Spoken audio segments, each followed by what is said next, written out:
Hey everybody, welcome back to the Quest for the Bestest. It's the podcast from Backlot Banter where we review every single Palme d'Or winner from the Cannes Film Festival in random order. And today we are going right back to the very beginning and we're talking about our favorite subject, resistance to Nazi occupation during World War II. The film today, of course, is called Men Without Wings, directed by František Kapp. It's a Czech movie, 1946 when it came out, of course, the festival that it was in, the first festival of the Cannes competition. And so I'm excited to talk about it. It's a little bit of a short movie, so we'll see how long we can drag this one out. But I don't think that's a big challenge for us. Last time we had a rather interesting British film, maybe one of the more sexist movies I've ever watched. The Knack and How to Get It did not get a ton of points. It got more points than the film from 2 weeks ago, but the 5.8 out of 10 doesn't put it very high, puts it at spot number 39 on the list out of, today will be the 51st movie that we review for this episode, this section of the Quest for the Bestest. So I'm a little behind on editing, so I don't believe we have any comments today, unless Abram did some journalism and found out something special. But, You know what's something none of us have ever done in 5 years of doing this? None of us have ever written our own comment on it. Or made a burner account to just Oh, yeah. That's a good idea. We're not going to astroturf the comments section. I'm opposed speak to for yourself.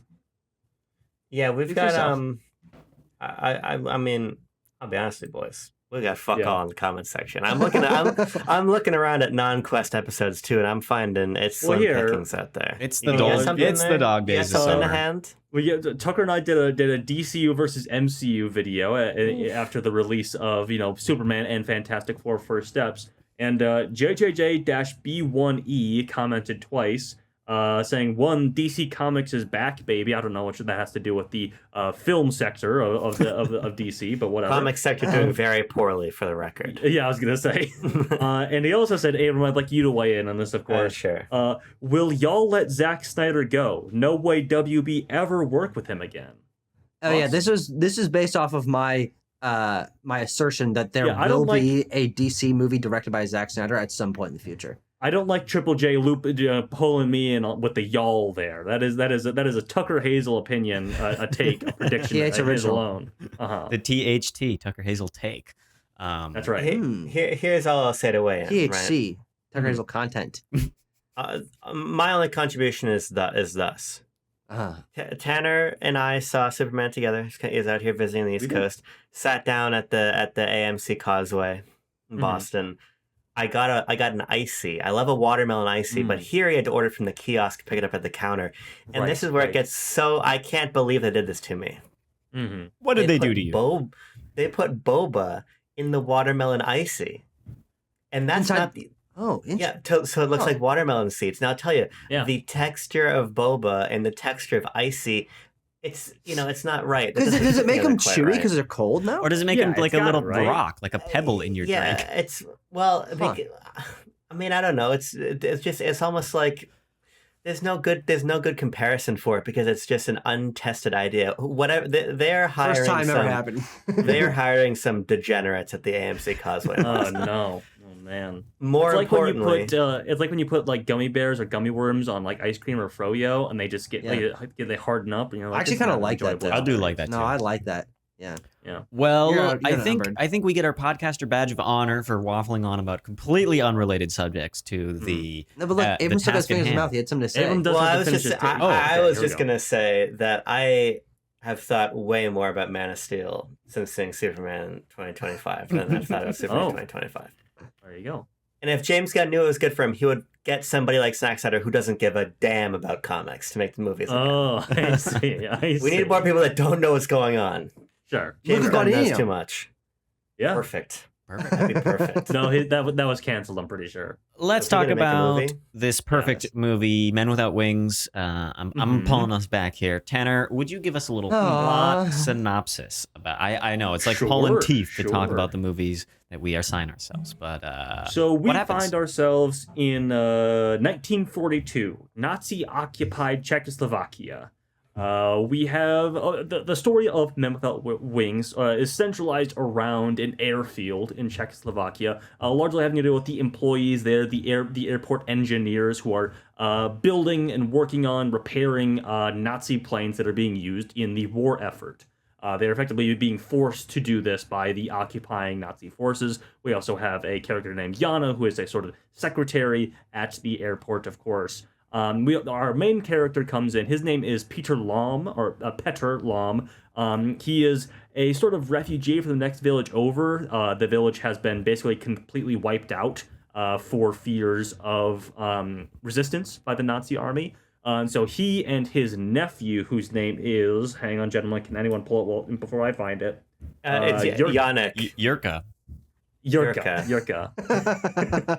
He and his nephew Yurka basically find themselves working at this airport, hiding out. And soon we discover that there is a resistance of its own brewing at this airport against the occupying Nazi forces. And wouldn't you know it, so these things come to a head. Wouldn't you know it? Classic story. The opposing oppressors and the oppressed class. They tend to quarrel. Yes. Any relation between Petter and Four? Are you saying Forlom? I don't know what that is, if that's what you're saying. There's some material for the comments. Somebody let me know if you understood that reference. There we go. Okay. All right. Now here's a question, Abram. Think about the Venn diagram. I don't even know. None of us know what your reference was. Venn diagram, people who know what that is, people who have seen and are interested in Men Without Wings. Is there a crossover there? We're gonna find. Are these two circles on the opposite sides of the globe? Maybe. Abram, you've earned yourself the first spot up in telling me what you thought about this movie, though. Men Without Wings, what impression did it leave you with? So I had been joking before we started recording that we should just repurpose our review of Red Meadows, or then Tanner threw in The Last Chance. I think we could throw in Torment, too. Yeah. Well, that was not about World War II. No, that wasn't. Okay, IMDb's making me go crazy. We've only done... I'll get to it. Abram, you finish your thoughts. Yeah, I mean, the point being that... Obviously, why don't I interrupt you too, just for good measure? Okay. Point being, this Cannes Film Festival was obviously very and rightfully concerned with the art centering resistance that was coming out of the period of World War II, directly out of it. Obviously, we're in 1946 here. And so, because the world over was so obviously consumed by the war, I think that context is what infuses this film with a lot of meaning, much in the same way it does for Red Meadows or Last Chance. Other films that are, I think, fair to say, have been largely lost to time, just insofar as that there's not much meat on the bone. And I think that ultimately my feeling about this film is that it's entirely motivated, if we set aside the context of its release, is entirely motivated by a plot. And while I think that the plot is somewhat interesting, and I think that the film is a little bit darker in the subjects of its violence than I anticipated, I just find it to be fairly empty. I think that the plot heats up and then concludes, and in the sort of in the intervening hour, because this movie is only an hour and 12 minutes. In the lead up to where the pot boils over, it's just, to me, somewhat standard and somewhat uninteresting, and sort of fits very neatly in the same spot in my mind as Red Meadows or Last Chance. Tanner, your thoughts? Sure. I can understand why I kind of feel the vibe that we all found it a little bit light, this material here. I will say that I did enjoy watching it, though. I think perhaps because it is the quickest and pithiest of these types of films that we've seen, that it really does kind of get you rolling right into the espionage, the intrigue of this story right away, and then perhaps concludes a little bit too quickly, but has a sort of politically charged montage for its concluding moments, which is kind of interesting, and honestly, like, fairly easy to follow, is quite simplistic, and really charged on the fact of, like, the who knows what when kind of factor of a war thriller, essentially. So I had a good time watching it. Like, it is a real get in, get out situation, but I presume that it'll share the same fate that Red Meadows and The Last Chance have had, where I ultimately end up getting those movies confused in my head when I'm trying to recall moments of them. So this will just get added to that gumbo eventually, I think. Yeah. Eventually. Tucker, what did you think? Yeah, it was interesting when we started making these comparisons, and you mentioning, Abram, that these movies have kind of been lost in time. Looking on Letterboxd and sorting every movie we've reviewed, which is it's nearing four.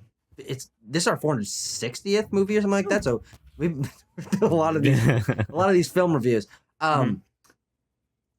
Currently, the two least popular films we reviewed are Last Chance and Red Meadows, and this will be below both of those. And so all three of these movies really do exist in a very similar conversation. But for me, this one actually kind of stands out a little bit more. Excuse me. Why do I have an alarm? Phone call? No, I don't know why I have an alarm. Right. Because I don't know if you guys felt this way like I did. This movie feels a lot closer to an American production of the time in the way that it portrays its stars and the way that it uses certain musical cues, certain tracking camera movements. Sure. A lot of the European films from the 30s and 40s and 50s that we've seen feel a little bit more mellow, a little bit more raw, but this felt more, it appealed to my classic Hollywood sensibilities a little bit stronger. It has a little bit more kinetic energy to it, I think. Yeah, and it's very clear to follow. There's surprisingly few moving pieces given how what the topic is. This is like one airfield and like very clean sets and spotlight lighting on the characters. Like this felt like I was watching from obviously a made by European perspective, but like a propaganda American film from the 1940s and 50s. And so I think it sticks out a little bit more in my mind because of that, and I found it easier to follow because of that, because it does feel pretty straightforward. But at the end of the day, it doesn't bring anything new to me. It's interesting to think about a topic that is so all-consuming as World War II culturally at the time, and how many filmmakers wanting to express their experiences or express their frustration or talk about something politically through their art end up coming to a very similar thematic conclusion. And so, yeah, I mean, ultimately, this is very similar. It's interesting that it is so similar, but that makes this movie less interesting because it's so similar. Yeah. I pretty much echo what you guys are saying. And so I'm just going to kind of mark what's noteworthy about this film for me. Like Tucker said, I was struck by what I would just label as like production value. I think we compare Red Meadows to this one, and Men Without Wings has a much like glitzier, more sleek kind of look to it. And I was just really struck by the set and our setting of this film. I think the specific setting of the airport and the different ways that is like this kind of home front movie. We have the home front in Red Meadows, but this one is about like the sabotage and the office politics.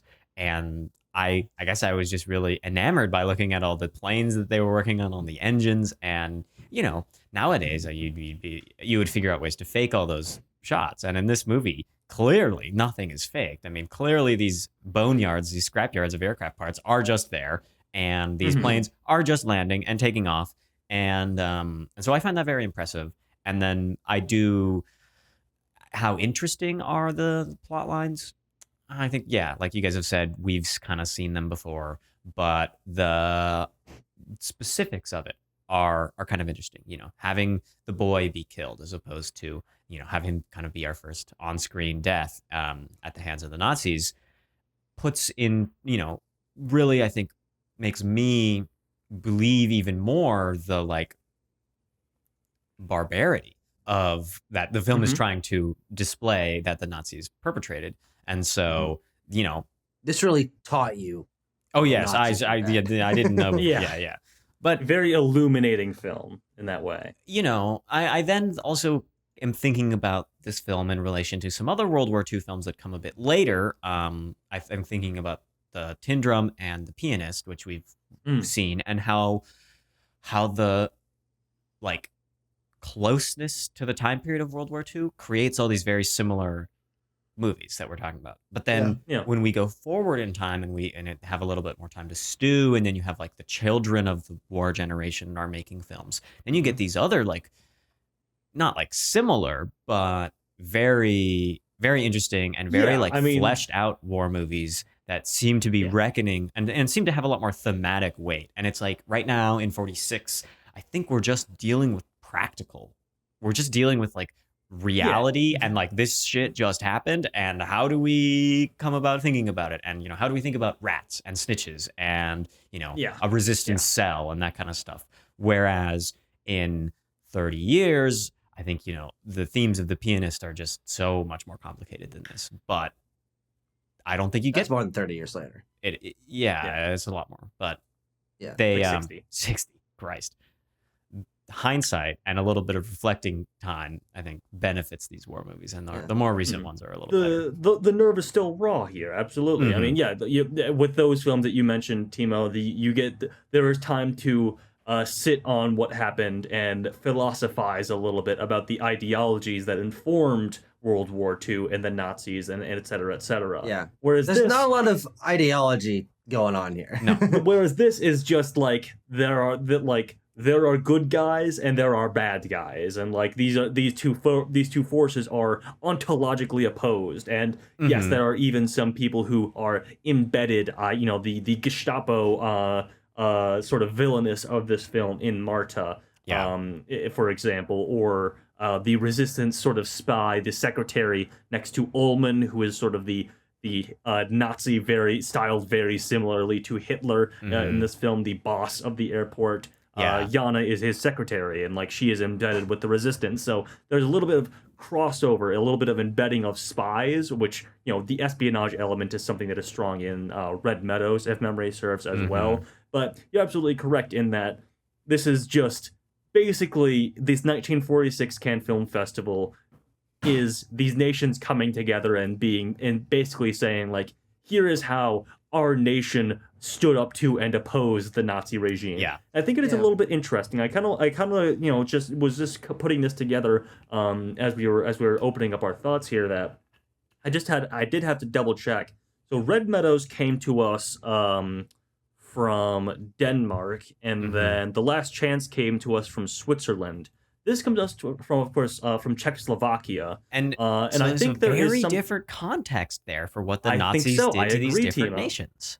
Yeah, I would so keep going. I would also just say that the underlying political landscape is a little bit different. Czechoslovakia, of course, following World War II, became sort of a East Bloc communist state. And I think there's a lot of like worker solidarity that is present in this film that is perhaps ending, not as present in those other ending films, montage from Nordic countries. Yeah. Well, I think then that makes me immediately want to dive into the points of thematic relevance that I find in this movie, which I think it begins with our boss character, and he's not a Czech, he's a Sudetan. And so if you recall your early World War II history, Germany would try to annex the Sudetenland, which to get more Lebensraum, to colonialism. They want more land, so they're gonna go steal it from the Czechs. But it's like a ethnically mixed area. It's somewhat German, it's somewhat Czech, and so the Germans are like, it's ours. And so then we take it. But the whole invasion of Czechoslovakia has to do with international politics and like appeasement, and so it's all very early the war. Other European nations being like, well, you can't take that much more land, Germany. We've got our eye on you. Yeah, but you can take some of it to begin with. Yeah. And so then that is the context that we arrive in this film, and we immediately have kind of these like loyalty questions that arise, that our characters are unable to really ask any of the other characters, are we on the same side? Because it's dangerous to reveal what side you're on. You kind of, as a civilian, and I think like the thing that I take from this is like, what is it like to go to work during World War II? What is it like to go to work and to go to the airplane factory and have to deal with your boss and your coworkers and then the home life too? And these other films seem to talk a bit more about like, what is it like to live? But this one, as you guys noted, is leading into a bit of like this worker solidarity idea. So this, I find it quite interesting that we're a bit more focused on a little different slice of what it would have been like to experience World War II. Yeah, there's an interesting scene towards the beginning of the film where Petter is walking with his nephew, and they're trying to return to their hometown, and they can't because there is this like web of Nazi checkpoints and patrols encircling their home. I think they called them checkpoints. Whoa. But And I think there's something Well, interesting. Nazi occupation humor for you folks. I think there's something interesting about, as you guys are saying, the point of view of our character and the way that Petter is radicalized essentially by the destruction of his home, because obviously after they can't get through the checkpoint and they see this unarmed man gunned down by this sort of set of Nazi soldiers ensnaring him coming out of the trees, and what I think is a pretty good sequence. Obviously they can't get home and thus avoid the mass executions and arson and hostage taking and shipping away to concentration camps that they face. And so there's this like burning anger in Petter. And then I think it's interesting is that you guys are saying that this outsider character to the resistance ends up accelerating that resistance and sort of operating as this well, with some steps inexperienced forward, and some steps sideways too. Yeah, he's a sort of inexperienced but ideologically fiery, again in the simplest terms, but nonetheless fiery resistance hero or want to be hero who ends up sort of undermining this carefully organizing, carefully arming military force. And I think he that's has all these rash decisions that he makes. Him and Yurka, for that matter. Collectivism. I mean, yeah, he's an individual. He's striking out. And I just think about how like this is his flaw as a character, and that the film points out that he is too. He's a little hasty, or he's not. He doesn't see the whole pie. He's only like witnessing the thing that he sees going on, and he's excluded by being a newcomer from the resistance. That's what's interesting about that is I didn't necessarily ping it as a character flaw that he's too individualistic. It's a combination of maybe that, but also the fact that they didn't clue him in to the wider goings on of this resistance, which when you say it's carefully constructed, I don't know if I really agree with that, because I think what I felt so interested, what was interesting about the situation of this resistance is that kind of felt like they were flying by the seat of their pants. Like they were just like taking guns when guns were available, hiding them. I didn't really know what their goal was other than to rise up eventually. But there, as the film ends, and we don't get to see a resistance, we get to see a montage of a hypothetical resistance. But these characters, we never see them go through with their plan. I realized that I inferred a plan for them to, on X day or doing blank, like make sure that all of this work was leading to something.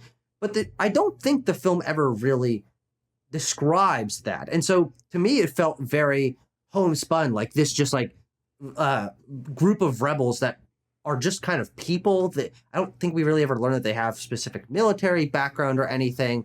They're just kind of, they don't want to be occupied by the Nazis. So they are taking weapons so that eventually they can defend themselves. But there never feels like there is, unless I miss something and you guys can clue me in, it never feels like there is actually this carefully laid plan. I think it just is what's going on. I think they're stockpiling, and there's also, we see like the transmitter is something that is seated at the beginning of this film. They're like exchanging information between different airfields across Czechoslovakia. Basically, they are informing the Allies. That's what they're sort of doing as well. And there's even this moment towards the beginning of the film where the main sort of resistance leader at the airport, whose name is how do you want to say this? Burres? It's Bures. Yeah. Burres? Yeah, Burres. we're gonna follow your lead on that. Okay. I don't know how to say it. We're gonna call him Burres. Burres is like telling these other guys that they need to like. I think, maybe not something that is entirely clear in the film. I feel like they are inflating the number of flight hours these airplanes Yes. have, so they will be decommissioned more quickly. Mhm. That's what I basically. interpret it as. Yeah. Because those are like, I guess, I don't know. They're such round numbers that he was asking for. It was like, yeah, that's not like, no. Yeah.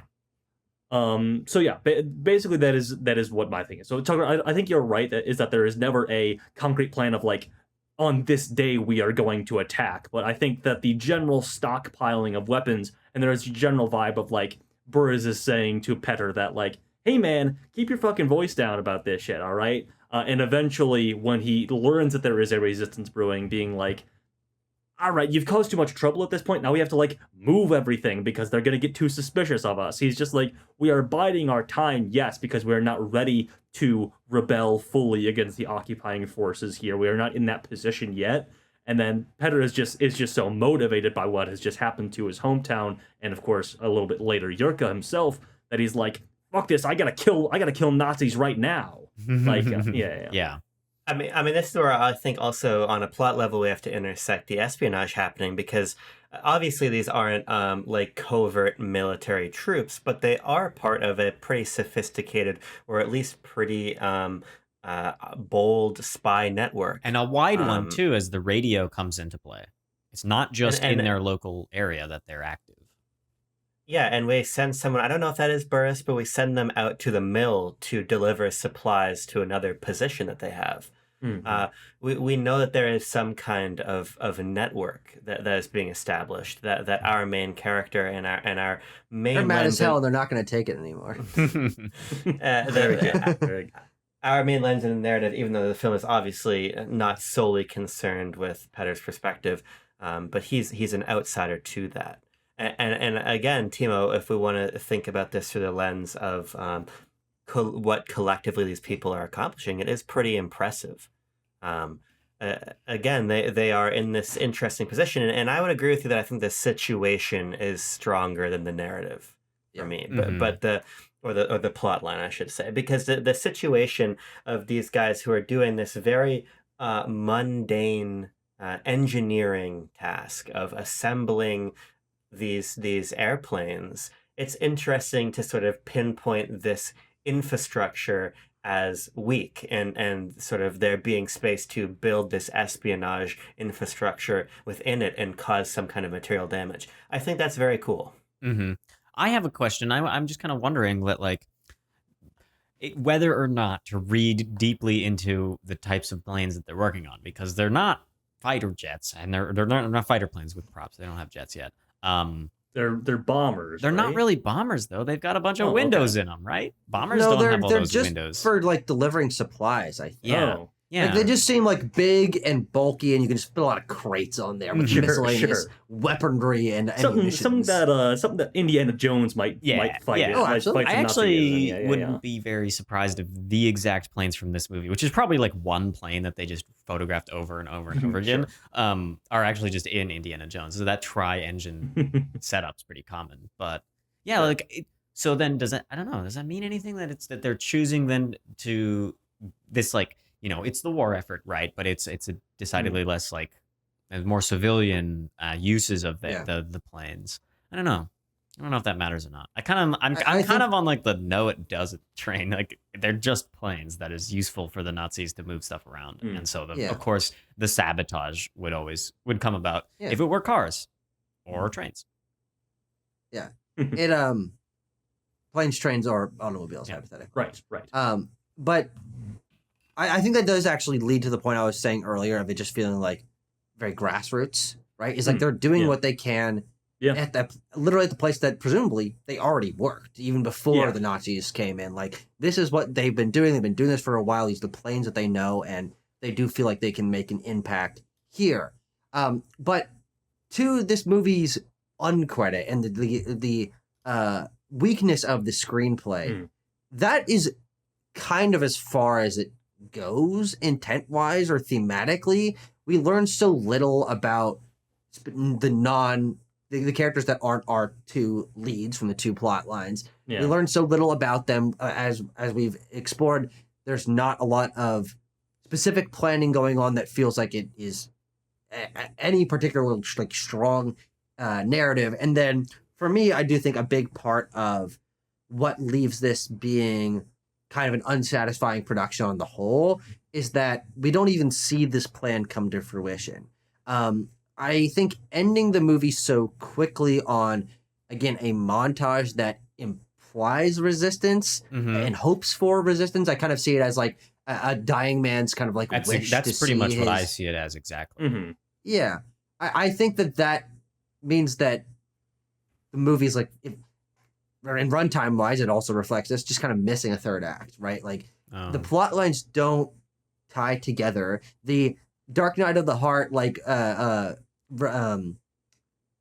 betrayal moment is like 5 minutes before the end of the movie. You also don't get a great grasp on like Marta's on Petter and Marta's relationship. Yeah, I'm like why she watches Yurka, but she she's supposed to be like watching Yurka, but Yurka's also like just at the factory with him most of the time anyway, so there's not a lot of scenes or story to that effect. Yeah. What do you guys think about the movie ending and the way it does? And just the wider kind of simplistic exploration. I'm going to tie it back to character because it comes from Petter is so conflicted and troubled by the death of Yurka. And he's like, one Nazi denounced him, one Nazi shot him, and I killed him because of what? And I think Marta misunderstands that to be Ullman, right? But his guilt over this act and how he sees the error in his previous ways, and he's like, he kind of comes around to the idea of being a part of the collective organized resistance. Him then sacrificing himself at the end to preserve the resistance is like the note that I take, and that the montage is really just kind of a coda that tells us what we already know because it's history and it's 1946. Like we know how this whole scenario ends, but the actual character note of him, choosing to sacrifice himself, and he's like, I'm gonna need the gun. They didn't take my gun. I'm gonna need it tonight. And then he goes and executes two of the Gestapo guys who have been troubling.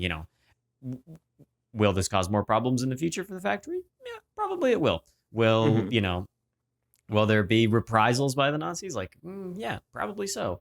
But the kind of getting out of that immediate danger for the resistance is the thing I think that motivates Peter for the end, and is kind of the place where I'm like, this is the final note and the final theme of the movie, maybe. Except that the montage has this woman marching with the bandolier and the gun and the flag, and I think that is very symbolic imagery for the end, and they're very like, the using, well, I forget what it's not liberty or the avatar of justice or whatever, but it is like an avatar of the Czech spirit and the Czech people, and that the allowing the stockpiling to continue and the sacrifice of our individual here to keep this thing moving, to keep resistance alive, is then what leads to the Czech people then allowing themselves self-determination and throwing off the Nazi yoke. I mean, we know from the Nazi officers who aren't killed by Petter that they're going to arrest 4 of the guys that are there, and then the rest are going back to work because they need them. They need the guys to be working on the machines. They can't kill them all. We've been focusing so much on like the hypothetical sort of resistance that Tucker mentioned in that montage, but that montage starts with Petter imagining the torture of these 4 guys that he worked alongside, and including one guy getting like a meat hook in the bottom of his jaw. Like Jesus Christ, yeah. And I think that's actually an interesting point because I found some of the imagery to be quite striking, even though it's almost largely suggestive or not particularly graphic. I mean, that moment, but then also Yurka dead on the ground. I mean, that's quite a striking image, going over to Yeah. the body of this child and then having to carry him away to be buried. Not very deep in the ground, by the way. Yeah, it's a big pile of dirt, like more on top of the ground more than anything. But but I found moments like that to be very affecting, and I think it all builds towards this idea that Timo, you're expressing, that ultimately what happens next is bigger than Petter, it's bigger than Yurko, or it's bigger than any of the guys that are being tortured. And my point also with the guys going back to work is that ostensibly, at least as far as our understanding of the plot is concerned, the book is closed on what happened to Ullman, and now those 63 grenades and those 3 machine guns are still hidden for that stockpile to keep growing. So I think that, to me, the ending is effective insofar as it sort of martyrs the character of Petter and sort of ignites the fire and the spirit of the viewer, that is built not only by the montage but just by a lot of, I think, the cruel imagery throughout the film to that point. Mm-hmm. You're making me think about this film's, if you were to like make a plot line of what resistance is in the film, and the film, I definitely think, posits at the beginning that resistance is sabotage, and resistance is, yeah, like Tanner said, incorrectly logging the flights so the planes get shipped off, and breaking 3 drills in one day. And like that is what the workers are engaging in as like a low level, risky but maybe not life threatening resistance. And then it just escalates. It just keeps building and building, the risk and the reward and what, the violence that the Czechs need to commit in order to get what they want. And so I was like, the film like strings us along and shows us, I think, many of the different methods that they came up with to resist occupation. And I mean, I don't think those methods change nowadays. It's the same methods that you'd use today if you were occupied.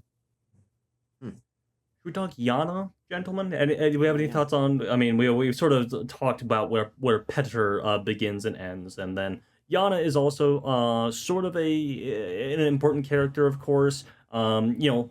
I guess a more Americanized version of this story would have her be something more closely resembling like a love interest for Petter. Yeah. But it's not really that, because of course he is preoccupied with being maybe romantically interested in Marta, which obviously has to get rug pulled.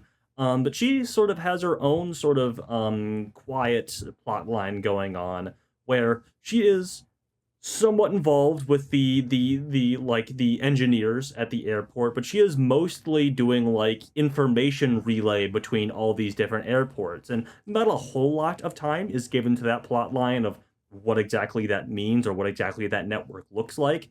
But it is something that she more often than not is interacting with Ullman, who, again, I just want to reiterate, is like so blatantly styled like Hitler. It's almost kind of funny that he's like a sweatier, like greasier looking Hitler. Mm-hmm. Like he's clearly balding, but he's still trying to do the Hitler comb over and everything like that. And he's shorter and like paunchy and everything like that, and is trying to like sort of cozy up with Yana at least almost a little bit.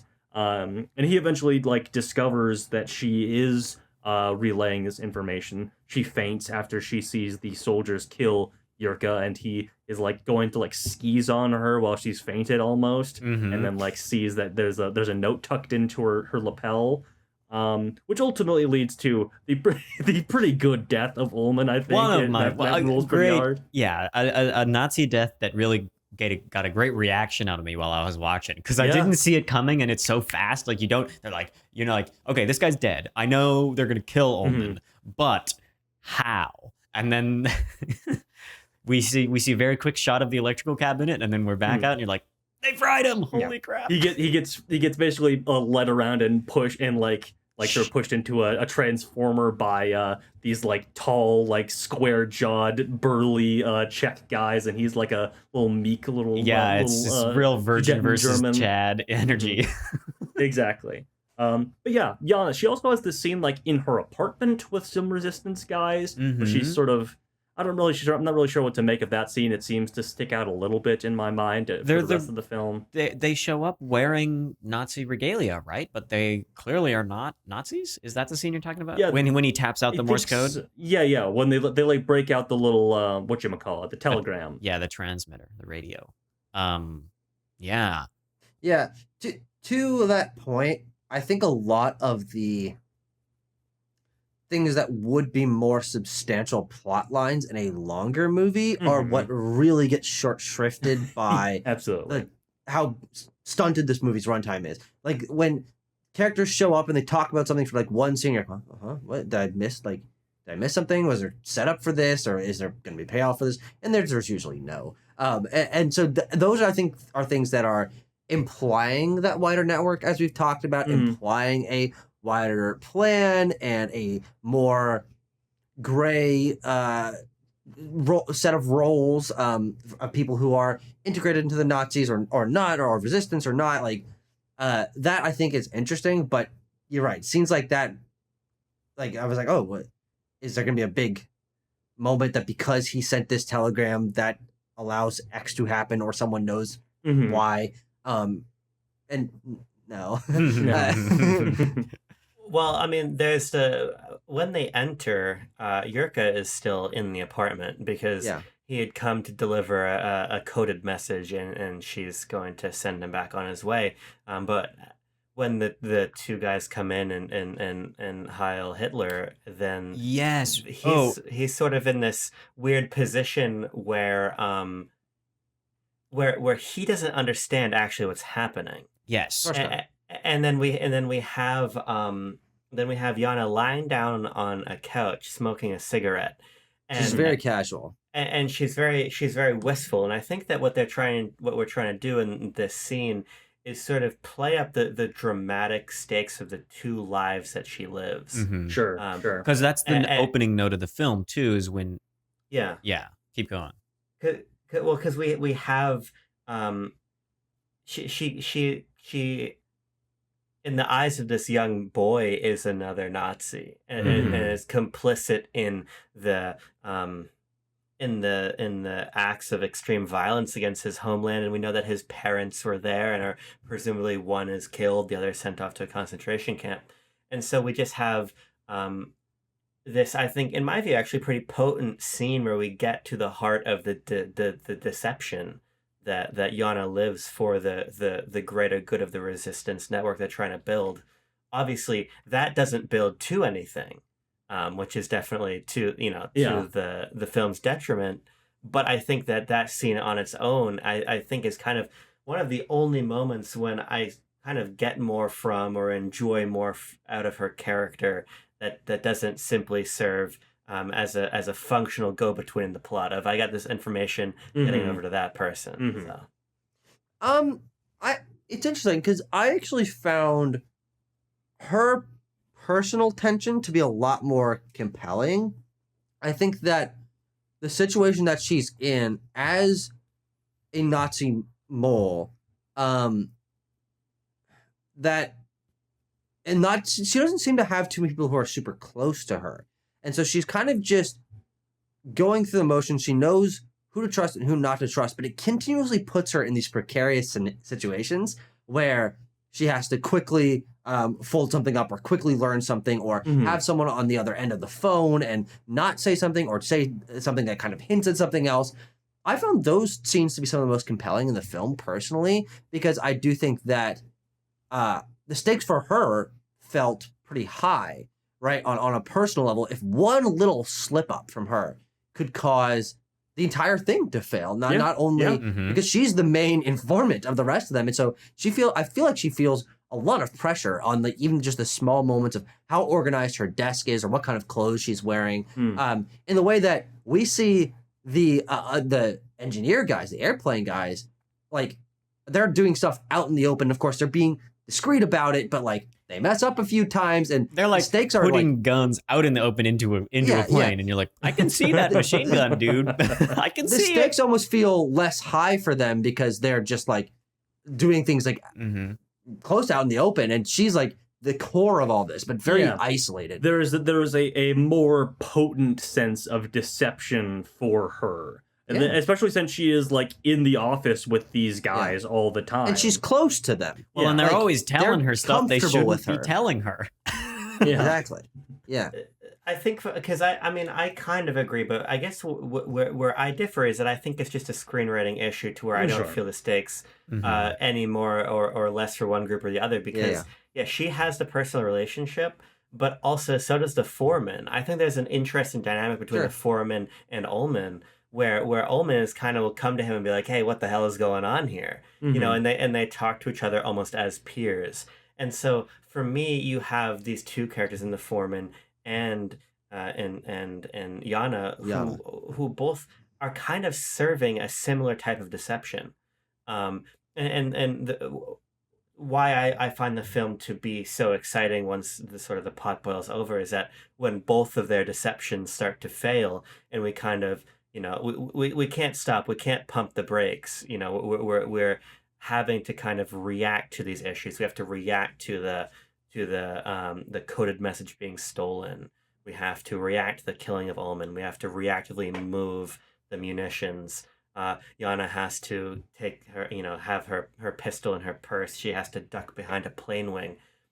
I think actually all of the characters end up feeling like they're in a similar position just because they sort of both groups share a familiarity to Ullman. And I think that's part of what makes it interesting, but also part of what kind of flattens a lot of the tension for me. Sure. Yeah. Mhm. I have like a cinema sinsy sort of note, if you gentlemen would allow me. You may be excused. You may be excused. This is by It's the no one means time. a bulletproof screenplay, as we've sort of been alluding to. So we have this moment where because what transpires that causes it's Ullman is killed. That's why all the Gestapo guys like start just searching houses in the nearby town. And they bust into Marta's house, and she's like, "Hey guys, look at this!" And then she's like, "I am Gestapo. My name is Marta." Written on a piece of paper. So that's when we learn what her deal is, even though that she's sort of like, I think is the scene before that where Petter sort of like tells her that there's a resistance brewing at the airport, like. He tells her that before we learn she's Gestapo, Well, right? she's like But she's just needling weird. at him. Yeah, she Yeah, asks yeah. weird probing questions. She kind of gives it away Well, a little bit, or makes me. No. Isn't that also where I think she says something about like, oh well, were they also taking weapons? He's like, what? I didn't know about she that. sort of prompts him. You're right. You're right. He's being coy. Yeah. He's like, oh, maybe. He says, he says a lot of maybes Because from him. he says that he tried stealing weapons. Like he gives that information up freely, and then she's like, "Well, like are other people there doing it too?" And he's like, he waffles back and forth a little bit. But I think he does answer in the affirmative ultimately, because it prompted me to write down this question. It was like some time definitely transpires in between when he tells her that to the end of the movie, when things are sort of coming to a head. It's like, why did my CinemaSins thing is, why did she sit on like that for so long? Like, she's Gestapo, she could go to Ullman or the other Gestapo officers at any time. Like, why doesn't she say like, hey, there's like some shit going down in this airport, you should maybe look into that? Or like when Ullman. Why do Ullman you feel like has there's time?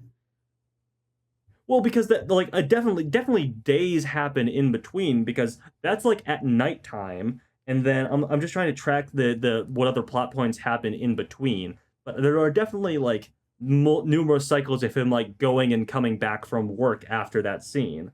Is that true? Yeah, I think so. I'm trying to find it. Because Ullman dies, and we learn that Marta's Gestapo, and she sits on the airport, and she gets on the question. Yeah. I don't recall that. I think that's I think it might be like one day. Like there's the at least next a day, because then he comes back the following day and is like, "Hey, they were here. Where's my gun at?" Well, because there is time. that's the next day then. There's time, if I remember correctly, insofar as that he discovers, or the revelation is prompted for him that the other guys are stockpiling weapons, and then there's the whole scenario with Ullman and Ullman being killed, and And Ullman and his clue that he won't tell anybody about, and then he dies. He takes it to his grave. That's another thing. I was like, this guy's keeping the planet close to the chest for some reason, too. Right. And this is why I think ultimately it doesn't really matter how many days passed. Sure. Because who gives a fuck? The screenplay is not very good. I think that's the bottom. I think that's the sort of underlining point for me. And yeah. I just want to say that to the weakness of the screenplay, I do think its weakest aspect is being unclear about how much time has passed between scenes. Sure. Because especially at the beginning of the movie, like when they show up in this town, the people are like not exactly sure if they should take them in and all this stuff, and then the bombing happens, and then like it seems like the next day he's like super integrated into the job and just like working with them, like, and they're like all taken care of, and maybe it's like they quickly bond under the pressure because the other town over has been destroyed. But there are just these time skips where I'm like, I can't really tell how long they've been present here. Like, how quickly do Yurka and Marta like become close? Like that seems to happen kind of off screen. Like there are just these changes because we have to quickly move through things to where I want Marta to be a more interesting character. I want to see her and Yurka's bond a little bit and feel that, understand like the pain that has caused her and the conflict it might cause her internally. Feel betrayed as an audience member, as opposed to like, oh, this lady we've seen twice before who was at the beginning of the movie is a Nazi actually. Yeah, well, exactly. Also, if you take away the opening credits, you're looking at an hour and 9 of film, right? And so I think ultimately that is a 2025 TV episode. Yes, it is. That's half of a Stranger Things episode, apparently, or whatever. Yeah, I mean, it just leaves. You know, we have to leave so much to inference, and again, it goes back to my point from the beginning that I think that plot here is so much more important than story, and there's a difference. And I just don't think that we spend the time to develop the relationships that would make the story richer. Everything is really in service of moving the plot forward, and I think a lot of the deeper, closer reading we're doing is in transit to the situation that the whole story is unfolding within, not necessarily new revelations.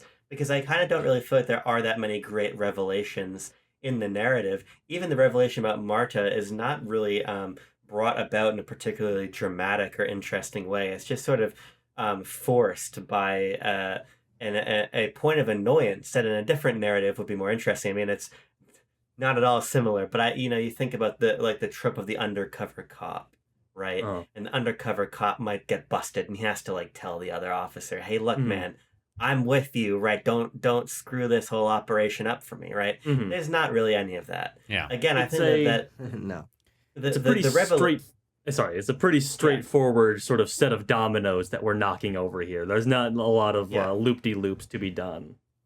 Yeah, the revelations dominoes unfold. Can't do loop-de-loop. No. It just don't work that way. The airplanes are not fast enough for that. No. Anything else, gentlemen? Yeah. Anything else? I thought Abram summed it up pretty well for me just there. Yeah.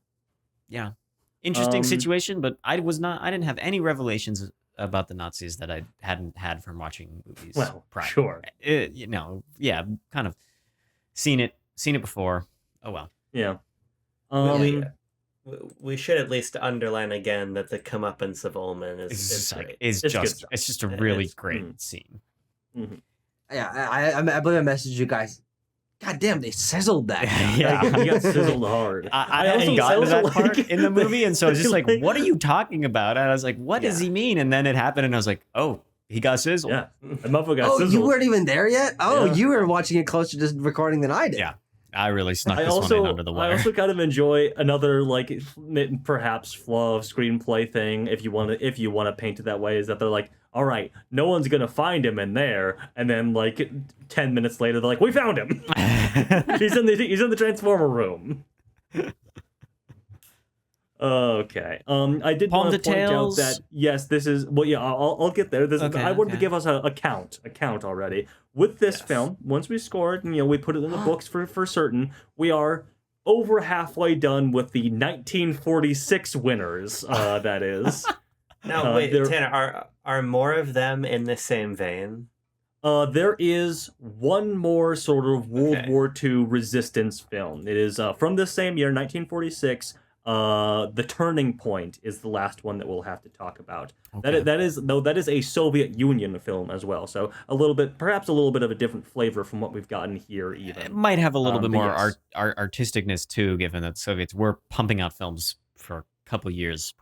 They had nationalized and developed the film industry rather well. God, I'm gonna have to go get them. Yeah. When we do that, so Cinema and Soviet Society, a great textbook about history. So this is our 6th out of 11 1946 Palme d'Or sharers.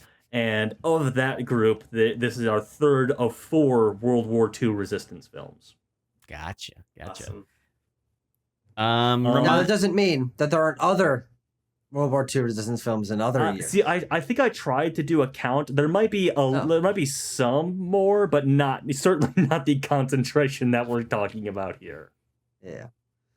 Let's see. I'll read out some Palme details here. It's the same as the other 1946 films we've done. George Huisman is the jury president this year. He's the founder of the Cannes Film Festival. He was the jury president for a number of these.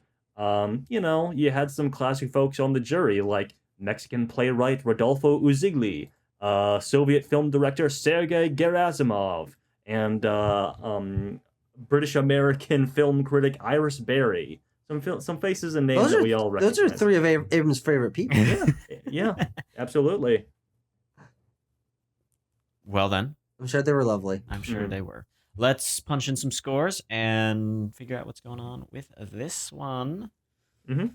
Okay, you ready? My score is punched. I just revised it for the 3rd time. Okay, 3, 2, 1, go! Really one that you got to stew on. I understand. I really Timo. stewed on it. Yeah, I really stewed on it. We've got a score. It's 5.3. There'll be no tie today. 5.3 is going to rocket us in between the Silent World on the bottom and the Matai Affair. Not a very good rocket. No, not very far up. Yeah, this was the challenge. Very similar. No. Come on, there's more. The V1. The V1 sucked. It wasn't until the V2 that they could strike London. Mm-hmm. So 43rd spot, 5.2. Mm-hmm. Tucker gave it a 4.2. Abram gave it a 4.5. Tanner gave it a 6.0, and I gave it a 6.5. Because that's the score I gave Red Meadows, and I thought they should get the same score. Fair enough. The same movie. Yeah. What about Last Chance? What did I give Last Chance? Well, Last Chance has a way worse score. Last Chance is still the second to 3.7. Yeah. That was our lowest ranking film before The Birds, the Bees, and the Italians came along. Yes. And But Red Meadows. Red Meadows is 5.9 at spot 38. Sure. So yeah. Well, I gave it the same score too. How about that? Yeah. That's why I had to revise it. Uh-huh. Well, It's only fair. It's only fair. Totally fair. Should we spin a wheel? Should we spin a wheel? Let's spin a wheel. 1946, 1946, 1946. Here we go, baby. Turning point. I would never. I would actually love that. Just because we have just because we did have trouble tracking this one down, I did a sort of peruse around. I was like, what are the other hard ones to locate? We will maybe have a little bit of trouble with another 1946 one here, the Indian film that won, Nicha Nagar. That one I cannot find kind of anywhere with subtitles, so we'll have to. But I've only done a cursory sort of dig. So can we do a shout out? What's that? Rare film. Yes, absolutely. Yeah, second time is coming clutch. No, yes. It not only came in clutch. Great quality, really solid, like baked in subtitles in English. Like they were like the grammars were weird occasionally. Well, and the timing was a little weird too, but like I understood the lines. There's a different link that I found because we do shout out Rare Film on here, but of course fix the embeds. By the time I rolled around to watch it, the embed didn't work on the site at all. So, but they have a solution there. There's a little Go file link that you can follow there. If you're like, I don't give a shit what happens to my computer. I'm clicking download on this button on this website. I was like, who is gonna go through the trouble of installing malware on the copy of of Men Without Wings on Rare Film? Who's gonna do that? Yeah. I don't think you install it on each page, Tanner. I don't think that's how. I don't know how. I mean, I'm not a malware. I'm not a malware developer. Tucker, malware expert. Oh, Dev Dive for malware creators. Oh, that's pretty good. Yeah, you should interview. Pretty old, you should interview. try to get the creator of Stuxnet on the show. That one, I don't know what that is. the CIA made that one. I see. Tanner, you're saying that the last Resistance film is Turning Point. Mm-hmm. You're chanting it. A lot of modern Nazis chanting Turning Point as well. Oh Whoa. dear! Don't clip that! Don't clip that! No. Alrighty. We're gonna hit the runtime on this movie in a couple minutes. So Yeah. Wheel, what's your deal? Give us a movie that makes us squeal. Is it on digital or is it on real? Wheel, what's your deal? and oh my god, it took forever to stop. Number 13. That's the Wheels deal. Oh boy, we get a real film this time, gentlemen. Real good one. So an oldie but a goodie. I will say an oldie but a goodie. One that I am familiar with. I don't know if any of you gentlemen have seen this film from the year 1953, starring, let's see here, Peter Van Eyck, Charles Vanel, and how do you say the name Yves? How do you guys think you say that? Eves. Come on, Yves Montand. Get into Ubisoft executives and you'll know. So get into Saint Laurent. Yeah. Yves Montand. This is from famous French director Henri-Georges Clouzot. This is his 1953 classic, The Wages of Fear. Oh, Fear, Wages of Fear. Yeah, I've seen that. Oh, I fuck with this movie so heavy. This movie is so good. I have not seen it. I have not seen it. Oh my Everyone will love god. it. Yeah. Oh, you're gonna love this one. I got a 4K burning a hole on my shelf downstairs for this one. The Wages of this movie.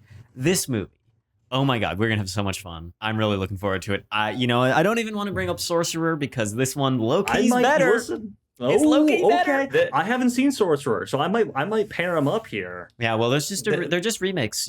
Sorcerer is the plot of Wages of Fear, but oh boy, is this a good one! Oh my god, Wages of Fear has long been in my to watch queue because I also want to see and have not seen Sorcerer either. Mm-hmm. Yeah. There Oh you man, go. we're gonna have a fun one. Cool. Well, look forward to that in somewhat about a week, and we'll keep it here. Stay on Backlot Banter for all your movie content. Write us a comment if you were inspired to watch this movie. You could become the 17th person to have watched this movie in history if you join us. Wow.